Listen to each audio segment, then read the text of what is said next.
The wind howled through the narrow streets of London, carrying whispers of treachery that clung to the damp stone walls of the city. It was 1586, and England was a tinderbox, its air thick with the scent of rebellion and Catholic plots against the Protestant Queen. In a dimly lit tavern, hidden in the shadow of St. Paul's, a man sat alone, his face obscured by the brim of a tattered hat. His fingers, stained with ink and trembling slightly, clutched a folded letter sealed with crimson wax. The letter bore no name, only a crude sketch of a rose pierced by a dagger.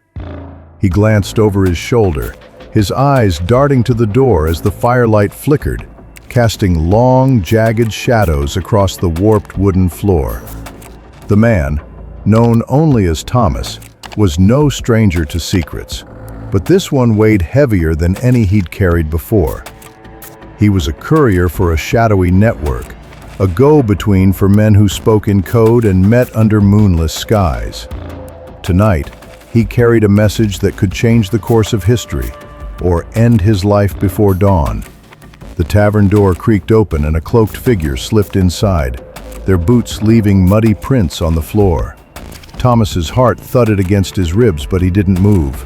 The newcomer sat across from him, their face hidden in the folds of a hood.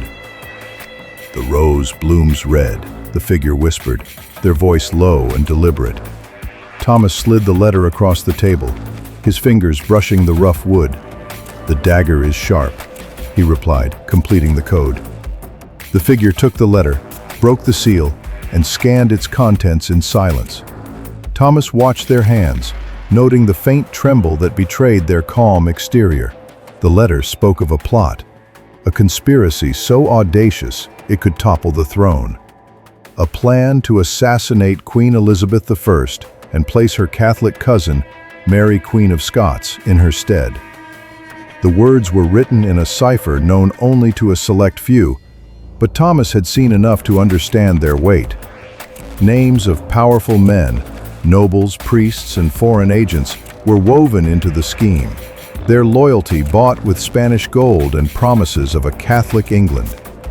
The cloaked figure tucked the letter into their doublet and stood, their eyes meeting Thomas's for a fleeting moment. "Speak of this to no one," they warned, their voice like a blade against stone. Thomas nodded, but as the figure vanished into the night, he felt a chill settle into his bones. He knew too much, and knowledge, in these treacherous times, was a death sentence. As he drained his ale and prepared to leave, a prickle of unease crawled up his spine. The tavern had grown quieter, the usual clamor of drunken laughter replaced by an unnatural stillness. He glanced at the barkeep, who was wiping a mug with slow, deliberate strokes, his eyes fixed on Thomas. Two men at a nearby table had stopped talking, their hands resting near the hilts of their swords. Thomas's pulse quickened. Had he been followed? Had the letter been a trap meant to draw out the conspirators and their messengers? He slipped out the back door, the cold air biting his face as he navigated the labyrinthine alleys. The fog was thick, swallowing the glow of lanterns and muffling the distant cries of watchmen. His footsteps echoed, too loud in the silence, and he cursed himself for not being more cautious. The plot was real. He'd seen the gold change hands, heard the whispers of men who spoke of regicide as if it were a holy mission, but now he wondered if he was a pawn in a larger game, one played by men far cleverer than he. The letter had named Sir Anthony Babington, a young noble with a fiery devotion to Mary, as the mastermind. Babington's plan was bold, a coordinated strike to kill Elizabeth during a public appearance, followed by an uprising to free Mary from her imprisonment. Spanish troops would land on England's shores, and the Catholic faith would rise again. But Thomas couldn't shake the feeling that someone else was pulling the strings. Someone who knew every move before it was made. A shadow moved in the fog ahead, and Thomas froze, his hand gripping the dagger at his belt. The shape resolved into a woman, her face pale and her eyes wide with urgency. "Thomas, you must come with me," she whispered, her voice trembling. He recognized her, Margaret, a servant in the household of one of Babington's allies. She had no business being here, not at this hour, not in this part of the city. "What's happened?" he demanded, his voice barely above a breath. Margaret's gaze darted behind her as if expecting pursuit. "They know," she said. "They know about the letter. Walsingham's men are coming." The name sent a jolt through Thomas. Sir Francis Walsingham, Elizabeth's spy master, was a man whose web of informants stretched across England and beyond.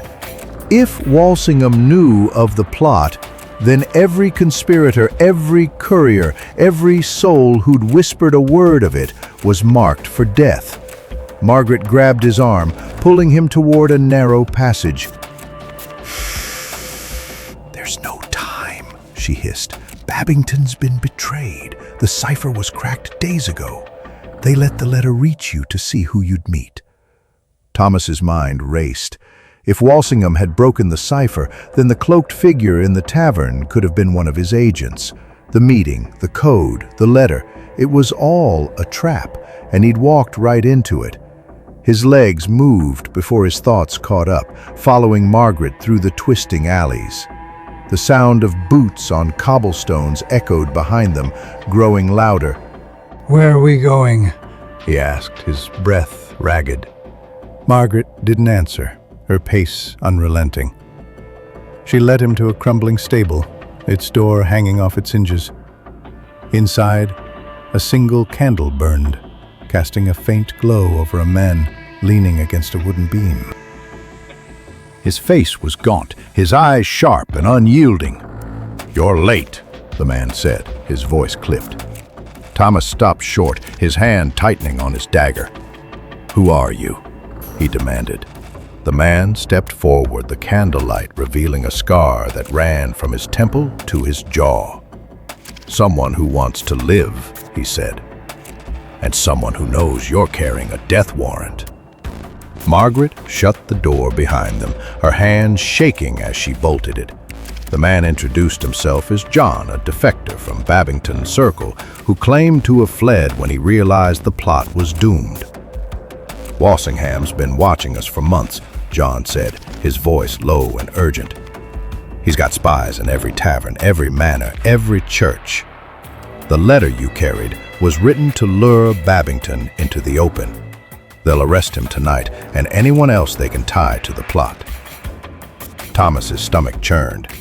He thought he was careful, invisible, but now he saw the truth. He was a fly caught in Walsingham's web. Margaret's voice broke the silence. "There's a way out," she said, her eyes fixed on Thomas.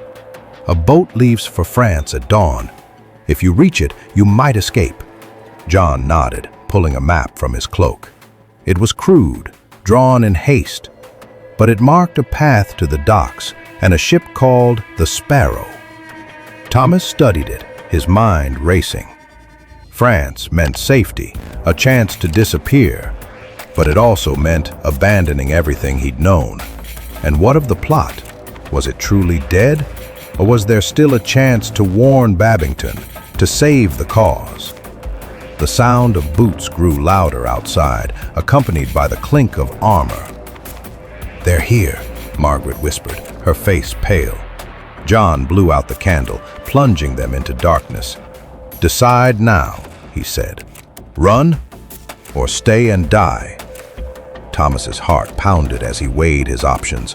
The plot had been his purpose, his reason for skulking through shadows and risking his life. But if Walsingham knew everything, then the cause was lost and loyalty would only lead to the gallows. He thought of the Queen, Elizabeth, her pale face a symbol of a divided nation. He'd never seen her, not truly, but he'd heard the stories of her cunning, her strength, her refusal to bend to those who sought her death. Was she worth saving, or was the Catholic dream worth fighting for? The door rattled, and a voice shouted from outside, demanding entry. Thomas grabbed the map, his decision made.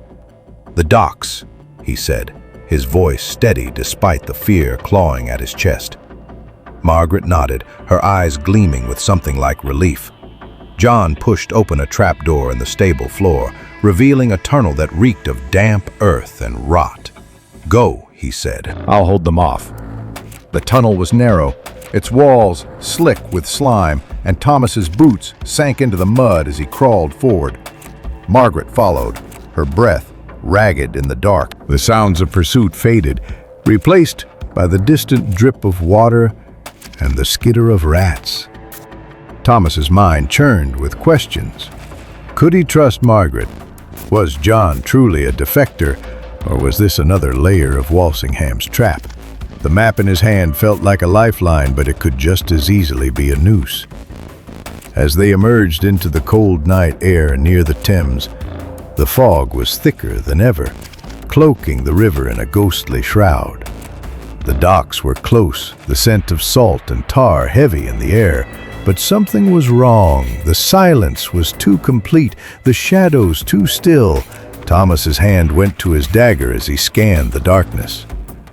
A figure stepped from the fog, their silhouette framed by the faint glow of a lantern. It was the cloaked figure from the tavern, their hood now thrown back to reveal a woman's face, sharp and unyielding. "You're predictable, Thomas," she said, her voice cold. "Did you think Walsingham would let you slip away?" Margaret gasped, stepping back, but Thomas held his ground, his dagger drawn. "Who are you?" he demanded. The woman smiled, a predator's smile. "Someone who's been watching you since you took that letter. The plot is dead, Thomas. Babington's in chains and Mary will follow him to the block, but you can still be useful." She stepped closer, her hand resting on a pistol at her belt. "Drop the dagger and we'll talk." Thomas's mind raced. The boat was so close, its silhouette just visible through the fog. Freedom was within reach, but at what cost? If he surrendered, he might live, but as what? A traitor to his cause, a pawn for Walsingham. If he fought, he'd likely die here, his name forgotten, his mission a failure. The woman's eyes never left his, her hand steady on the pistol. Behind her, more figures emerged from the fog, their swords glinting in the lantern light. Margaret grabbed his arm, her voice a desperate whisper. "Run, Thomas, now!" But as he turned to flee, a shot rang out, sharp and final, and the world dissolved into darkness.